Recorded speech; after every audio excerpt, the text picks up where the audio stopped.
Bismillahirrahmanirrahim. Assalamualaikum warahmatullahi wabarakatuh. Alhamdulillah hari ini kita masih diberi kesempatan untuk bertemu kembali pada pertemuan kedua mata kuliah Manajemen Lembaga Pendidikan. Hari ini kita mau mencoba membahas mengenai konsep dasar dan landasan manajemen lembaga pendidikan.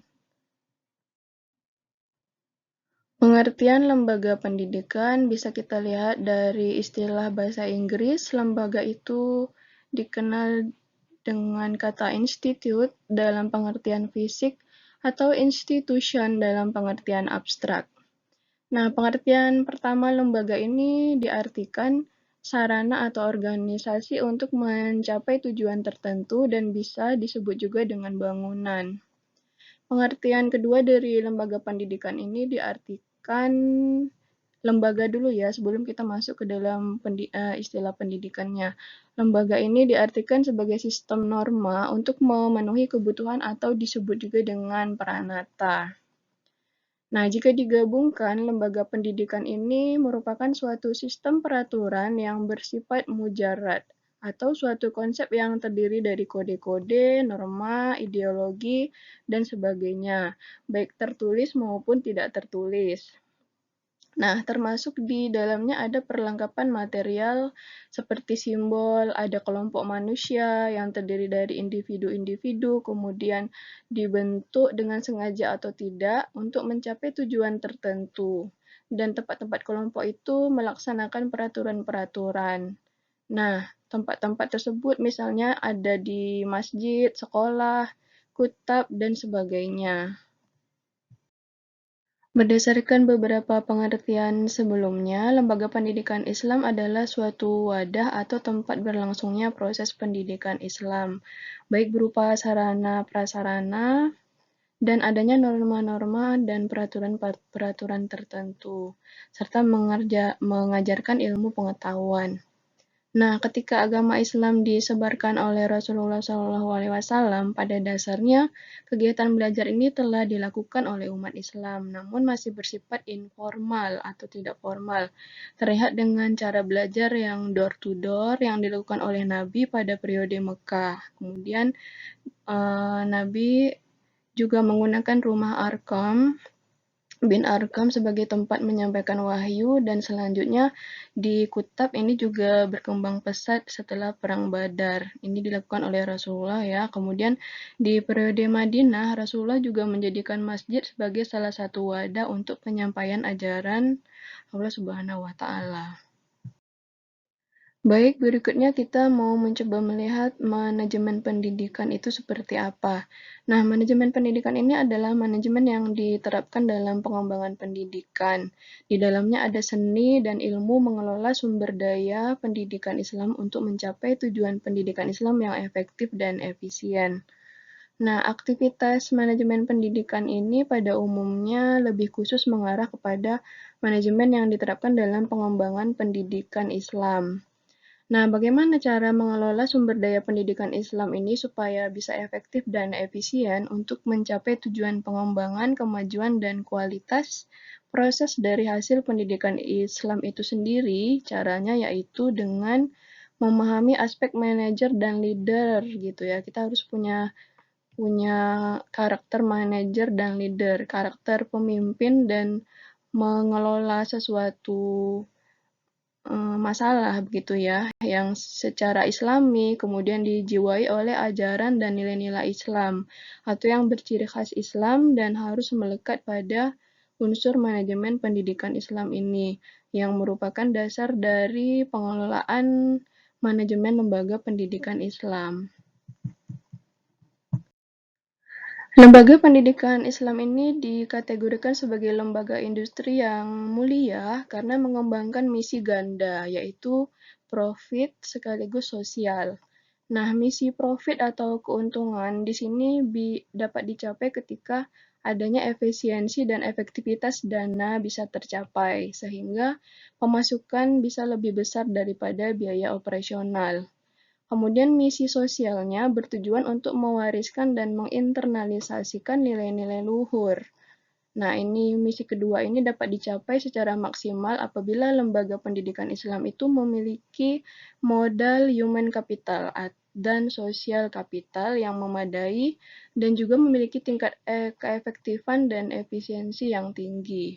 Nah, itulah sebabnya mengapa mengelola lembaga pendidikan Islam itu tidak hanya dibutuhkan profesionalisme yang tinggi, tapi juga misi niat suci dan mental yang berlimpah.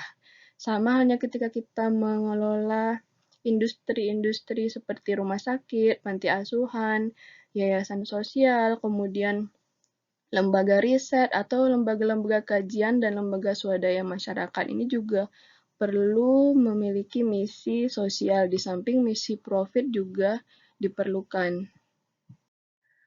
Objek manajemen lembaga pendidikan Islam itu berkaitan dengan sumber daya pendidikan Islam. Setidak-tidaknya menyangkut peserta didik, pendidik, tenaga kependidikan, termasuk di dalamnya tenaga administrasi, kemudian kurikulum atau program pendidikan, sarana prasarana, biaya keuangan, informasi, proses belajar mengajar atau pelaksanaan pendidikan, lingkungan belajar, output dan outcome, serta hubungan kerjasama atau kemitraan dengan stakeholder dan lainnya yang ada pada lembaga-lembaga pendidikan Islam lainnya. Sehingga dapat disimpulkan bahwa tujuan manajemen pendidikan Islam ini adalah agar segenap sumber, peralatan, atau sarana yang ada dalam organisasi tersebut dapat digerakkan sedemikian rupa sehingga dapat menghindarkan masalah-masalah seminimal mungkin dari pemborosan waktu, tenaga, material, dan uang untuk mencapai tujuan organisasi yang telah ditetapkan terlebih dahulu. Berikutnya kita mau mencoba membahas mengenai prinsip dasar manajemen dan hubungan dengan kelembagaan pendidikan Islam. Namun sebelum membahas hal tersebut lebih jauh, kita melihat dulu rumusan manajemen itu seperti apa dari Sodang P. Siagian. Melihat manajemen tersebut merupakan kemampuan atau keterampilan untuk memperoleh suatu hasil dalam rangka mencapai tujuan melalui orang lain. Kemudian Henry Fayol juga ada merumuskan fungsi manajemen itu berupa planning, organizing, commanding, coordinating, dan controlling.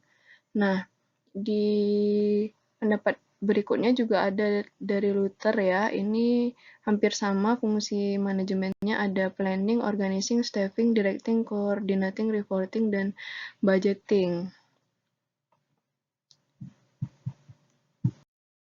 Ya, pemaparan dalam slide sebelumnya itu merupakan penjabaran pendapat dari tokoh asing. Nah, kita mau melihat pendapat dari tokoh dari negara kita sendiri. Ini ada Husaini Usman, tokoh pendidikan Indonesia, mengemukakan bahwa manajemen itu dalam arti luas singkatan dari perencanaan, pengorganisasian, pengarahan, dan pengendalian sumber daya organisasi untuk mencapai tujuan secara efektif dan efisien. Nah, sedangkan dalam arti sempit, manajemen ini berkaitan dengan manajemen sekolah atau madrasah yang meliputi perencanaan program sekolah madrasah, pelaksanaan program sekolah madrasah, kemudian evaluasi, dan sistem informasi sekolah madrasah. Kaitannya dengan manajemen lembaga pendidikan Islam. Berarti di dalamnya ada fungsi-fungsi perencanaan, pengorganisasian, pengarahan, pelaporan, pengkoordinasian, pembiayaan, dan pengawasan dengan menggunakan dan memanfaatkan fasilitas yang tersedia. Ini versi Saiful Sagala. Nah, ini merupakan ruang lingkup dari manajemen lembaga pendidikan Islam. Manajemen pendidikan Islam merupakan aktivitas pendidikan yang diselenggarakan dengan hasrat untuk mengejawantahkan ajaran dan nilai-nilai Islam. Nah, yang pertama kita bisa lihat adanya pondok pesantren atau madrasah diniyah sesuai dengan Undang-Undang Nomor 20 Tahun 2003 mengenai Sistem Pendidikan Nasional. Di situ disebutkan bahwa pendidikan keagamaan Islam formal seperti pondok pesantren, madrasah diniyah ula, wusta, ulia, dan ma'had hali ini merupakan bentuk dari lembaga pendidikan Islam yang bisa menerapkan konsep manajemen lembaga pendidikan. Kemudian juga ada lembaga PAUD atau RA sekolah pendidikan anak usia dini ya atau Raudatul Atfal, kemudian madrasah dan pendidikan lanjutan lainnya seperti adanya institut, sekolah tinggi, universitas Islam yang bernaung di bawah Kementerian Agama. Ini juga merupakan lembaga pendidikan Islam. Dan juga ada pelajaran-pelajaran agama Islam di sekolah madrasah sampai perguruan tinggi. Ini merupakan salah satu mata pelajaran atau mata kuliah yang menerapkan yang bisa mengisi materi-materi mengenai pendidikan Islam itu sendiri. Nah, berikutnya di sini juga ada pendidikan Islam dalam keluarga atau di tempat-tempat ibadah atau di forum-forum kajian keislaman, majelis taklim, kemudian institusi lain yang digalakkan oleh masyarakat ya, apakah itu dalam bentuk pendidikan non formal atau jalurnya informal. Nah, ini semuanya salah satu bentuk dari lembaga pendidikan Islam. Berikutnya kelanjutan dari ruang lingkup ya, ruang lingkup praktik manajemen pendidikan Islam yang berkaitan dengan manajemen lembaga pendidikan Islam. Kita pilih di sini lebih diorientasikan pada lembaga pendidikan Islam. Nah, menurut Muhaimin itu sistem pendidikannya harus ada semangat dan jiwa yang didasari oleh ajaran-ajaran dan nilai-nilai Islam. Nah, pendidik, guru, dosen, dan kepala madrasah, sekolah, atau pimpinan perguruan tinggi, dan tenaga kependidikan juga sebaiknya melakukan dan mengembangkan aktivitas kependidikannya disemangati dan dijiwai oleh ajaran dan nilai-nilai Islam. Nah, komponen-komponen pendidikannya seperti adanya tujuan pendidikan, materi bahan ajar, alat, media, sumber belajar, metode, evaluasi, kemudian lingkungan dan konteks pembelajaran, manajemen, dan lain-lain yang disemangati dan dijiwai oleh ajaran-ajaran nilai Islam juga harus ada dalam pengelolaan lembaga pendidikan tersebut. Jadi harus berciri khas Islam, bernuansa Islam. Nah, dengan demikian, praktik dari pengelolaan manajemen lembaga pendidikan tersebut bisa meliputi spirit atau semangat Islam memang harus melekat pada setiap aktivitas kegiatan proses pembelajaran dalam mengelola lembaga pendidikan Islam tersebut. Jadi walaupun di dalamnya ada mempelajari materi umum, juga perlu difokuskan kepada materi keislamannya. Kemudian bagaimana cara kita untuk meningkatkan efektivitas, efisiensi, dan produktivitas kerja dalam pengelolaan lembaga pendidikan bisa kita lihat dalam beberapa prinsip dasar praktik manajemen. Yang pertama, menentukan cara atau metode kerja yang akan kita gunakan dalam pengelolaan lembaga pendidikan. Kemudian poin yang kedua, kita memilih pekerja dan pengembangan keahliannya. Ini terkait dengan SDM atau sumber daya manusia yang akan mengelola lembaga pendidikan Islam tersebut. Kemudian kita memilih prosedur kerja yang jelas dan tepat, menentukan batas-batas tugas masing-masing SDM yang akan mengisinya gitu ya. Jadi tidak tumpang tindih antara kerja guru dengan kerja tenaga administrasi. Kemudian poin berikutnya mempersiapkan dan membuat spesifikasi tugas. Jadi ada tugas yang spesifik atau khusus yang harus dikerjakan oleh masing-masing SDM yang ada di lembaga pendidikan tersebut. Kemudian melakukan pendidikan dan pelatihan. Jadi ada semacam workshop, pelatihan yang harus diikuti oleh masing-masing SDM yang ada di lembaga pendidikan tersebut. Selain itu juga harus menentukan sistem dan besarnya imbalan upah dari SDM yang mengisi lembaga pendidikan tadi. Nah, semua ini salah satu cara untuk meningkatkan efektivitas, efisiensi, dan produktivitas kerja. Nah, kaitannya dengan prinsip manajemen di dalam prinsip tadi itu adanya pembagian kerja yang jelas, kejelasan dalam wewenang dan tanggung jawab. Jadi harus bertanggung jawab dengan tugasnya masing-masing, kemudian disiplin, adanya kesatuan komando antara kepala sekolah dengan bawahannya, apakah itu guru atau tata usaha, kemudian adanya kesatuan arah, visi misi, lebih memprioritaskan kepentingan umum daripada kepentingan pribadi, kemudian pemberian adanya penghargaan prestasi, guru-guru yang berprestasi atau ada pegawai-pegawai yang berprestasi, kemudian juga ada siswa yang berprestasi, ini juga bisa dilakukan. Dan selain itu juga harus ada sentralisasi terpusat gitu ya, tidak perintahnya tidak bermacam-macam.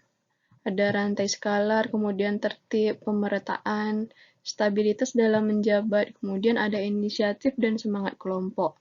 Nah, beberapa prinsip tersebut ada sekitar 14 prinsip. Ini dijadikan patokan dalam praktik kerja manajerial manajemen yang berorientasi kepada standar MBPO, MBP, MBT, dan MBI, kemudian MIS. Nah, ini merupakan rincian dari kegiatan prinsip dasar manajemen tersebut. Berikutnya, Hendiat dan Wasti mengemukakan bahwa prinsip manajemen pendidikan itu hampir sama dengan pola administrasi pendidikan yang modern. Nah, pada prinsipnya harus berlandaskan demokrasi dan ada penghargaan terhadap potensi manusia di dalamnya. Nah, sebaiknya memang seperti itu ya. Nah, di prinsip manajemen pendidikan atau sekolah, hendaknya yang pertama adanya desentralisasi sistem dan anggota staf. Nah, prinsip ini adanya otoritas dan tanggung jawab serta tugas yang harus didelegasikan dalam konteks kerangka kerja kebijakan atau kebijakan yang diadopsi sesuai dengan situasi dan kondisi sekolah. Kemudian yang berikutnya ini mempertinggi penghargaan terhadap personal. Personal yang terkait dalam unit kerja atau terikat dalam unit kerja itu harus diperhitungkan dan dihargai oleh pimpinan yang sesuai gitu ya dengan otoritas dan tanggung jawabnya serta sesuai dengan tujuan dan wewenang yang dilimpahkan kepada personal tersebut. Nah, perkembangan dan pertumbuhan personal sekolah ini secara optimal bisa mengembangkan dan menumbuhkan kemampuan serta keterampilan personal pribadi orang tersebut ya. Dengan kata lain, personal individu dalam sebuah sekolah atau lembaga pendidikan itu harus bisa menampilkan potensinya atau kemampuan yang ada dalam dirinya semaksimal mungkin sesuai dengan tupoksi atau tugas yang sudah dibagi oleh pimpinan lembaga pendidikan. Nah, pelibatan personal atau individu ini, setiap personal dalam lembaga pendidikan atau sekolah ini harus dilibatkan, mulai dari pembuatan perencanaan, pengorganisasian, kemudian pengawasan. Jadi, lengkap semuanya ya, sehingga semuanya menjadi tanggung jawab bersama dan bukan merupakan tanggung jawab personal. Agar lembaga pendidikan tersebut bisa maksimal dalam melaksanakan kegiatan aktivitasnya per kegiatan ya atau perencana yang sudah dibuat. Jadi misalnya ketika mau merencanakan kapan penerimaan siswa baru, tentu harus dibentuk tim yang akan menerima siswa baru tersebut. Nah, kemudian tim tadi juga perlu diawasi. Kenapa? Karena bisa saja kegiatan yang dilakukan tim tadi itu tidak sesuai dengan prosedur yang ditentukan. Nah, ini salah satu contoh ya, bagaimana melibatkan personal kerja dalam sebuah sekolah tadi. Jadi di dalamnya itu tadi Ibu ambil contoh penerimaan siswa baru. Jadi di dalam penerimaan siswa baru itu juga di dalamnya ada terkandung nilai-nilai manajemen atau prinsip manajemen seperti merencanakan siapa yang akan menjadi tim panitianya, berapa orang siswa yang akan diterima, Nah, itu kemudian kalau sudah ada draft rencananya, kemudian disusun organisasinya secara sistematik dan teratur dan perlu pengawas. Nah, ini juga salah satunya memudahkan ini ya apa ya pengawasan yang dilakukan oleh kepala sekolah juga agar respon masyarakat tidak negatif terhadap sekolah tersebut. Nah, kalau kurang adanya pengawasan, hal-hal negatif tadi bisa terjadi dan masyarakat akan menilai tidak bagus terhadap lembaga pendidikan atau sekolah tersebut. Nah, sepertinya untuk penjelasan dan materi mengenai konsep dasar manajemen lembaga pendidikan kita memang ada 4 poin ya, mengenai pengertian, kemudian objek, kemudian ruang lingkup, kemudian sasarannya ya sesuai dengan silabus. Nah, jika ada pertanyaan dan tanggapan bisa kita lanjutkan di grup mata kuliah kita masing-masing. Karena untuk kali ini Ibu coba dalam bentuk format video pembelajaran karena di minggu lalu kita sudah mencoba dalam bentuk aplikasi Zoom ya. Mudah-mudahan ada variasi pembelajaran lainnya yang bisa digunakan. Sepertinya itu dulu. Lebih dan kurang Ibu mohon maaf dan Ibu akhiri dengan Assalamualaikum warahmatullahi wabarakatuh.